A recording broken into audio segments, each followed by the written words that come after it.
Well, hello everybody and welcome back to Wednesday's video. As you can see, we got the inversion table. I'm not necessarily taking that puppy all the way to the ground with a camera in my hand, but it does kind of factor in to what today's video is actually going to be about. So this particular inversion table is rated for like 300 pounds, which is good because I'm a little bit over 200.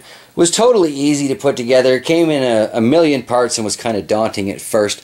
Shocks is going to throw up an assembly video on one of her channels, so it'll either be on Shocks the Muse or it'll be on Char Wilcox. But we got it together really easy. There's an online instructional video.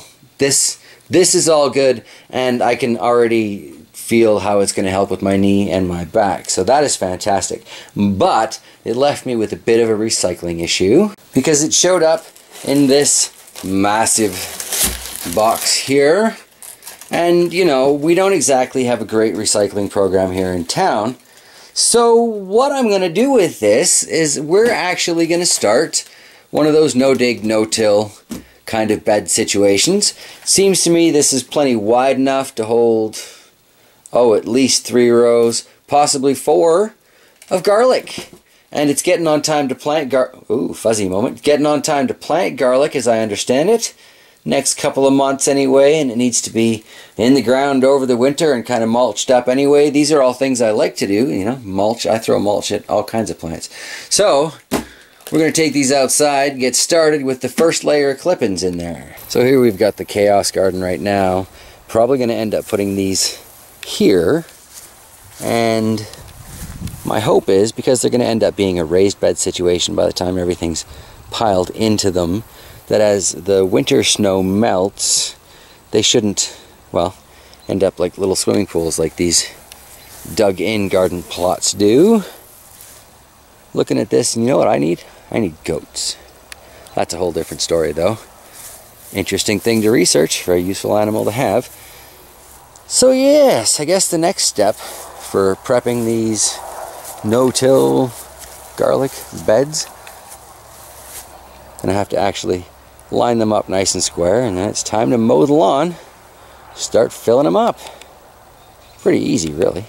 As it turns out, that ice fishing sled holds basically enough to do one complete layer in one of these boxes. That's perfect. Yep, I do love this ice fishing sled, and I do love these projects that involve yard clippings. If there's any one thing that I seem to be able to produce here, it's lawn clippings. Oh, I grow those in abundance. So step 1 in this project is certainly easy enough, certainly cheap enough. Now, if I recall correctly, Alex built his straw bale gardens, and he was watering them with some, well, pretty intense fertilizer. So I guess that's my next step here too. So we come over to my little biogas digester, which really right now is kind of more of a compost teapot. But it's not exactly clear water coming out of that. And I gotta say, the smell is very reminiscent of a cattle field. So I suspect the biology required is starting in there. And when I fill it up like this, I do fill up the balloon a little bit, but it deflates pretty fast. It's just the pressure inside there, I think. That should be enough for what I'm doing today. Get some rainwater to mix that all up with. It's redneck, but it works. Speaking of, it's redneck, but it works. Top of the water funnel, like I was talking about before. Pour a little bit into my watering can. And I got my jug here. So it's much better when I hold the funnel, right? Mix it in. As I understand it, that is now some serious fertilizer. So I guess I've got one more random thing to water out here every morning, but I'm just going to come blast this with the fertilizer. In theory, that should help it break down faster. There's nothing in there growing right now for it to be stealing nutrients from. So with every mow, I'll add a little bit more. Probably till the end of next month. August, September, well, Might just be the end of this month. And then we'll put in our garlic, cover it up. And from what I've seen, I should get some pretty decent results. After all, our walking onions grow in this. They're hard to see right now, but they're in there. Oh, and so flavorful. You see those?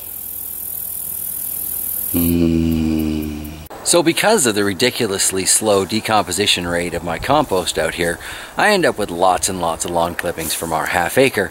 Now granted, the goal is to garden up as much of that half acre as possible, and ideas like this make it, well, ridiculously easy and kind of stupid not to. You take a cardboard box, you fill it up with lawn clippings. Okay, well that takes care of some of your lawn clippings, and the cardboard box should help kill the weeds underneath it. Okay, pretty simple.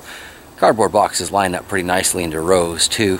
Finding a bunch of them that are going to be perfectly uniform, well, I don't expect that to happen. And I do kind of intend to do some, well, open soil gardening too. I'll mulch it back in after I get things planted in there. You know me and my lawn clippings, but they still end up piled all over the place. We've got the main compost pile there.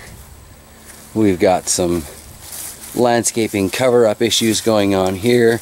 Some of those weeds are pretty stubborn and they're still busting through, but you can take a guess at how much lawn clippings, or how many bags of lawn clippings have been dumped here over the years.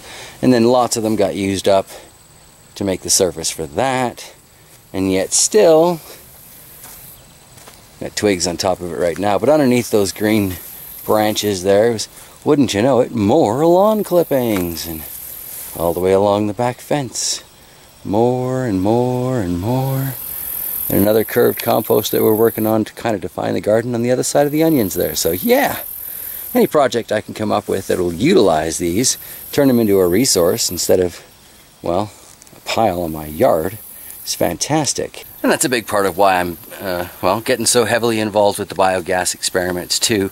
There is so much biomass taking up space on my property, not becoming compost at a rate that I'm comfortable with, that if I can turn it into a compost tea, even like we've got going on in that little biogas digester right now, but you know, if nothing else, it's a compost teapot, like I said, and I have been using it on the yard. Seems to be working out all right. Okay, as far as lighting, that was a bad place to wander, so I guess we'll just stop here and probably wrap it up for the day. Tomorrow, I had a plan for tomorrow, but it escapes me at the moment. So I guess you'll find out tomorrow. Alright, take care everybody. See you tomorrow.